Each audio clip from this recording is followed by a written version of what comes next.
నిర్ణయం తీసుకున్నాం, పాత ఒకటి తీసుకున్నాము, ఎలిమెంట్ ఒకటి తీసుకున్నాం. అవునా? రెండు పాత ఎలిమెంట్ తీసుకున్నాం. పాత అనేది దేనికోసం? HTTP అంటే మీరు URL తో పాటు స్లాష్ ఏదైతే పారామీటర్ పాత్ నేమ్ ఇస్తున్నారో ఆ పాత్ నేమ్ కి రీడైరెక్ట్ అవ్వాలి. ఆ పాత్ వచ్చినప్పుడు మీరు ఈ స్క్రీన్ డిస్ప్లే చేయాలని చెప్తున్నారు చూడడానికి. అవునా? సో ఇప్పుడు ఆ స్లాష్ అనేది ఎలిమెంట్ అనేది మనం ఆల్రెడీ చూసాం. ఎలిమెంట్ అనేది దేనికోసం? మనం ఏ కాంపోనెంట్ అనేది చూపించాలనుకుంటున్నామో ఆ కాంపోనెంట్ ని అక్కడ డిస్ప్లే చేయాలి. Next error element. ఇప్పుడు కొత్తగా యాడ్ చేస్తున్నాం ఏంటిది? Error element. సో ఈ ఎర్రర్ ఎలిమెంట్ లో మీరు ఏదైతే స్క్రీన్ ప్రొవైడ్ చేస్తున్నారో HTML ట్యాగ్. సో ఇది కూడా HTML ట్యాగ్ కదా. ఎర్రర్ పేజ్ అనేది మన కస్టమ్ HTML కాంపోనెంట్. ఓకే, ఆ కాంపోనెంట్ నేను ఎర్రర్ ఎలిమెంట్ అసైన్ చేస్తాను. సో నాకు అవుట్పుట్ ఎలా వస్తుంది? సో oops అంటే ఆ ఎర్రర్ ఆ కాంపోనెంట్ ఇలా రాసుకుంటాం. oops అని రాసుకొని సారీ అన్ఎక్స్పెక్టెడ్ ఎర్రర్ అక్కడ అని చెప్పేసి డిస్ప్లే చేస్తాం. సో మీరు కావాలంటే ఒక ఇమేజ్ పెట్టుకోవచ్చు, ఏదైనా పెట్టుకోవచ్చు. Very your wish. Okay fine. So we can see example everyone. First we can continue all the concepts, then we can see the example. Next one is the contact route UI.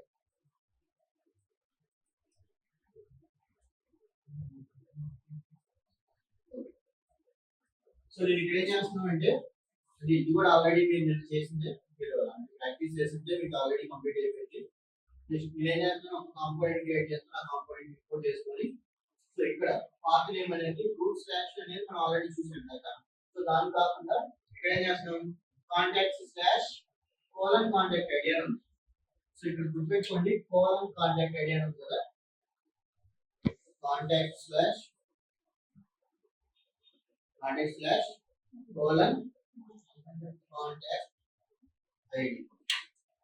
So ఈ colon contact ID అనేది ఏంటిదనే తర్వాత discuss చేద్దాం.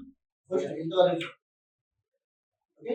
So ఈ first contact అనేది already మీరు చేశారు. ఏంటిది? Just path create చేసుకుంటాం. ఆ పాత్ వచ్చినప్పుడు మీకు ఏ కాంపోనెంట్ రావాలనేది చేశారు ఆల్రెడీ. ఇట్ ఇస్ ఫైన్ కదా. సో నెక్స్ట్ ఏంటిది? ఇప్పుడు ఉంది slash colon contact ID. So ఈ స్లాష్ అలియాస్ నేమ్ కాదు. ఓకే. సో ఇంతవరకు అంతా క్లియర్ కదా. కాంపోనెంట్స్ లో ఫస్ట్ మనం కవర్ చేయాల్సింది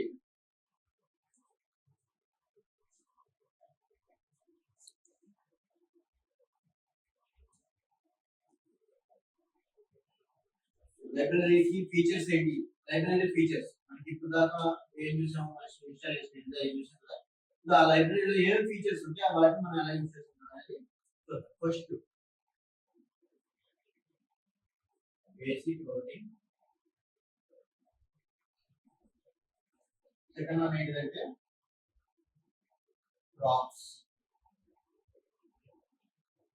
ఆర్ పారామీటర్స్. ప్రాప్స్ అనేది పారామీటర్స్.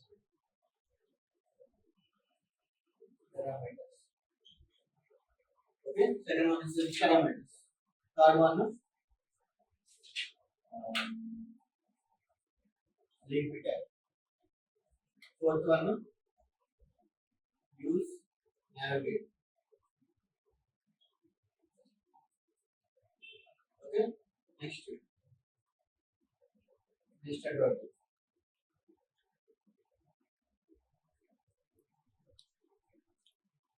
Okay, like మనకి ఇంకా ఉంటాయి యూజ్ పారామ్స్. ఇక్కడ వస్తుంది యూజ్ పారామ్స్, యూజ్ మ్యాచ్ అని చెప్పేసి. సో ఇలాంటి కొన్ని ఫీచర్స్ ఉంటాయి. సో నేను అన్ని ఫీచర్స్ చెప్పట్లేదు. ఆ లైబ్రరీలో ఏవైతే మెయిన్ గా ఉంటాయో, మెయిన్ గా మనం యూజ్ చేస్తామో అంతవరకే నేను చెబుతున్నాను. సో ఇవి కాకుండా మనకి ఇంకా డిఫాల్ట్ ఇంకా చాలా ఉన్నాయి. సో వాటన్నిటిని మనం ఇప్పుడు నేను ఎక్స్ప్లెయిన్ చేయను, ఎందుకంటే ఓకేనా. సో ఫస్ట్ కాన్సెప్ట్ ఏంటి? Basic routing. సో ఆ స్క్రీన్స్ అన్నింటిని డిలీట్ చేయాలి.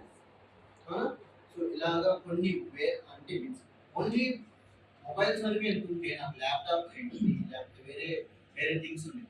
సో వీటన్నిటికీ నాకు ఏమవుతుంది, మల్టిపుల్ స్క్రీన్స్, ఇన్ని స్క్రీన్స్ మనం చేయలేము.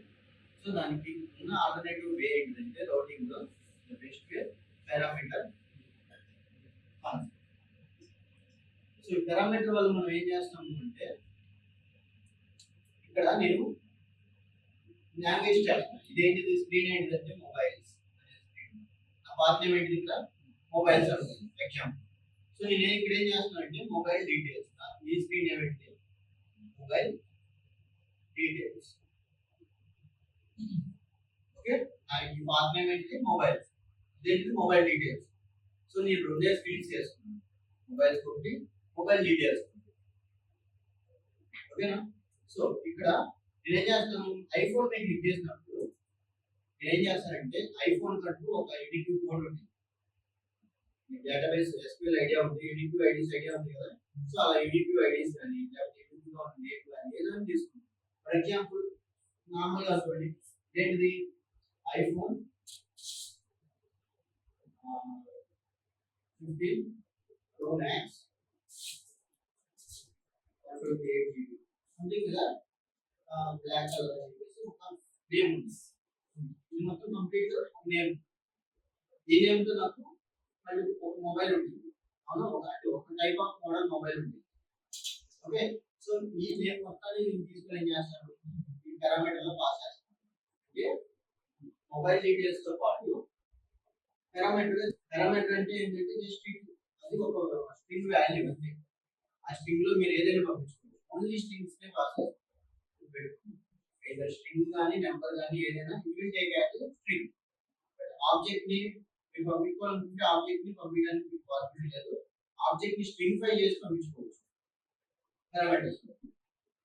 స్ట్రింగ్ కానీ నెంబర్ కానీ బూలియన్స్ కానీ. ఓకే, వీటన్నిటిని మీరు ఎలా అయినా పంపించుకోవచ్చు, కానీ అది స్ట్రింగ్ గానే కనుక ఫైనల్ గా మీకు అవుట్పుట్ ఎలా వస్తుందంటే స్ట్రింగ్ లా వస్తుంది.